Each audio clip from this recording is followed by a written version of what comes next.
సంకీర్ణ ప్రభుత్వాన్ని నెట్టుకురావటం అనుకున్నంత సులువేమీ కాదు. ఇప్పటివరకు క్లియర్ మెజారిటీతో పాలించిన మోడీకి సొంత నిర్ణయాలు తీసుకోవటం అలవాటైంది. అయితే ఇప్పుడు కోయిలేషన్ గవర్నమెంట్లో బోలెడన్ని లాబియింగ్లు ఉంటాయి. వాటిని తట్టుకుంటూ పాలన కొనసాగించడం కత్తి మీద సాము లాంటిదే. డైనమిక్ లీడర్గా పేరున్నప్పటికీ డేంజరస్ కండిషన్లను కూడా ఎదుర్కోవాల్సి ఉంది.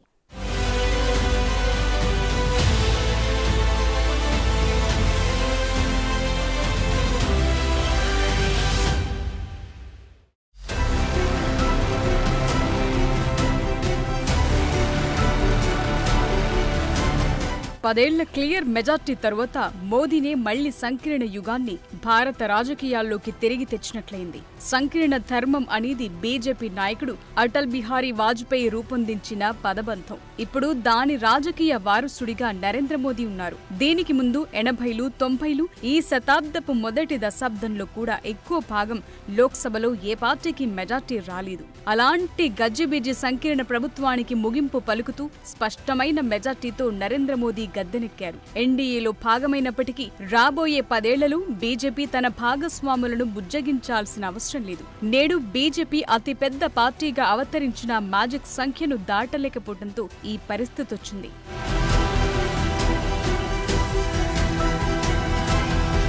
రెండు 2024 ఎన్నికల ఫలితాలు అధికారం దక్కించుకోలేని ఇండియా కూటమి కంటే పాలన కొనసాగించే బీజేపీకే పెద్ద దెబ్బ అని చెప్పుకోవాలి. 2019 ఎన్నికల్లో 303 సీట్లు, 2014లో 282 సీట్లు గెలుచుకున్న బీజేపీ ఇప్పుడు సొంతంగా మెజార్టీ సాధించలేకపోయింది. 2019 ఎన్నికల్లో 52 స్థానాలతో గెలుచుకున్న కాంగ్రెస్ తాజాగా 99 స్థానాలను గెలుచుకుంది. ఇక రాజస్థాన్, హర్యానాలో బీజేపీ వాటాను కైవసం చేసుకుంది. ఇదిలా ఉంటే ఇండియా కూటమిలో భాగంగా ఉన్న సమాజ్వాదీ పార్టీ ఉత్తరప్రదేశ్లోనూ, తృణమూల్ కాంగ్రెస్ పశ్చిమ బెంగాల్లోనూ ఘన విజయం సాధించాయి.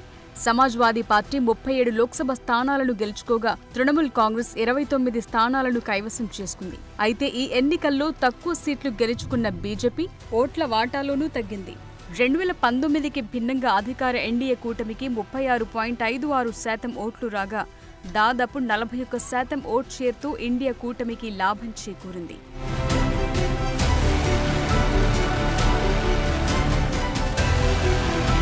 నిజానికి బీజేపీకి కంచుకోట అయిన ఉత్తరప్రదేశ్లో ఘోర పరాభవం ఎదురవటం మోదీ ఫ్యాక్టర్ ఫెయిల్ అయిందనటానికి ఉదాహరణగా ఉంది. అలాగే ఇండియా కూటమి మహారాష్ట్రలో కూడా పుంజుకుంది. మొత్తం 48 స్థానాలకు గాను 30 పార్లమెంటరీ నియోజకవర్గాలను గెలుచుకుంది. ఇక బీజేపీ, ఏక్నాథ్ షిండే శివసేన, అజిత్ పవార్ ఎన్సీపీతో కూడిన ఎన్డీఏ సంకీర్ణం 17 సీట్లు గెలుచుకుంది. ఎన్డీఏ వ్యూహం ప్రకారం మహారాష్ట్రలో లక్ష్యం 45+ సీట్ల గెలుపు. కానీ ఇక్కడ భారీ ఓటమి నమోదైంది. ఈ పరిణామాలన్నీ చూసినప్పుడు బీజేపీ రాజకీయ వ్యూహానికి ఫలితంగానే ఈ ఫలితాలు వచ్చినట్లు కనిపిస్తున్నాయి.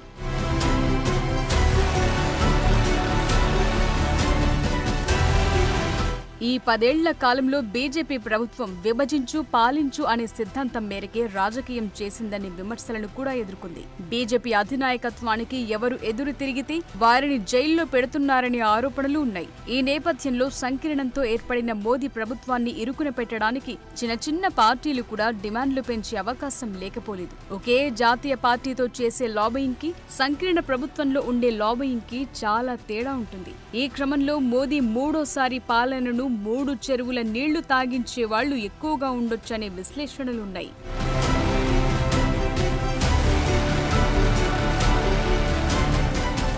ఏపీలో ఎవ్వరూ ఊహించని విధంగా దిగ్విజయం సాధించిన టీడీపీ పార్టీ కేంద్రంలోనూ చక్రం తిప్పే మెజార్టీని సొంతం చేసుకుంది. ఇప్పటికే టీడీపీ అధినేత చంద్రబాబు నాయుడు ఢిల్లీలో ఎన్డీఏ మీటింగ్ కు హాజరయ్యారు. ఇక్కడ రాబోయే ప్రభుత్వంలో ఆయన డిమాండ్లను నిస్సందేహంగా చెప్పుంటారు. దీనికంటే ముందు టీడీపీ తరపున లోక్సభ స్పీకర్ అడగొచ్చని, కేబినెట్ లో ప్లేస్ కోరొచ్చని, కొందరైతే చంద్రబాబే ఉప ప్రధాని అవుతారంటూ ప్రచారం కూడా చేశారు. ఇక బీహార్ ముఖ్యమంత్రి నితీష్ కుమార్ సంగతి చెప్పనవసరం లేదు. ఎన్నికల తుది ఫలితాలు వెలువడిన వెంటనే సోషల్ మీడియాలో నితీష్ కుమార్ పేరు మోగిపోయింది. అటు ఇండియా కూటమి నుండి నితీష్ కు ఫోన్లొచ్చాయని, ఇప్పుడు ఆయన ఎటు దూకాలా అని లెక్కలేస్తున్నారని ట్రోలింగ్ మొదలైంది.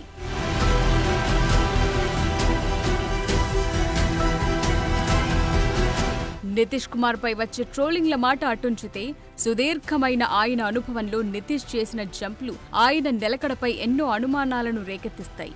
1990ల నుండి నితీష్ కుమార్ పెట్టుకున్న పొత్తులు ఆయన క్రెడిబిలిటీని దెబ్బతీశాయనటంలో సందేహం లేదు. బీజేపీ నుండి విడిపోయిన తరువాత ఆయన్ను బీజేపీ అగ్రనాయకత్వం తీవ్రంగా విమర్శించింది. అమిత్ షా సైతం నితీష్ ను ఊసరవెల్లితో పోల్చారు. నితీష్ కోసం బీజేపీ ఇకపై ఎప్పుడూ తలుపులు తెరవదంటూ సంచలన వ్యాఖ్యలు చేశారు. ఇక నితీష్ కుమార్ కూడా ఏమీ తక్కువ తినలేదు. బీజేపీని అనాల్సిన మాటలన్నీ అన్నారు. ఇదంతా ఒకెత్తైతే నితీష్ బద్ధ శత్రువుతోనూ ఆలింగనం చేసుకోగలరు, ప్రాణ స్నేహితుణ్ణి కూడా గోతిలోకి నెట్టగలరు అనే ఫీడ్బ్యాక్ ఉన్న నేత. అంతేకాదు సీఎం పీఠం దిగాలంటే అది పీఎం పీఠం ఎక్కిన తరువాతే అనేంత ముందు చూపున్న లీడర్ నితీష్ కుమార్. అలాంటి నాయకుడితో మోదీ ప్రభుత్వం నెట్టుకు రావాల్సి ఉంది.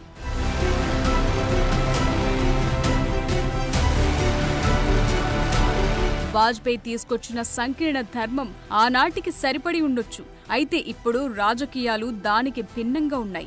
ఆ ధర్మాన్ని మోదీ లాంటి నేత కూడా పాటించే అవకాశం లేకపోలేదు. కానీ అప్పుడు మమతా బెనర్జీని వాజ్పేయి సమర్థించినట్లు ఇప్పుడు మోదీ నితీష్ ను సమర్థిస్తారనే నమ్మకం ఎవ్వరిలోనూ లేదు. ఎందుకంటే నితీష్ కుమార్ కి నాటి వాజ్పేయిపై ఉన్న గౌరవం ఇప్పుడు మోదీ పైన లేదు. అందులోనూ మోదీని ప్రధాని అభ్యర్థిగా ప్రకటించిన తరువాతే దశాబ్దాల బీజేపీ జేడీయూ బంధాన్ని నితీష్ తెంపుకున్నారు. ఇలాంటి నేపథ్యంలో మోదీకి నితీష్ ఎంత సహకరిస్తారన్నది చూడాలి. ఇక పాలన పరంగా మోదీ గతంలో ఉన్నట్లే డైనమిక్ గా ఉన్నప్పటికీ సంకీర్ణంలో సవాళ్లను ఎలా ఎదుర్కొంటారో చూడాల్సి ఉంది.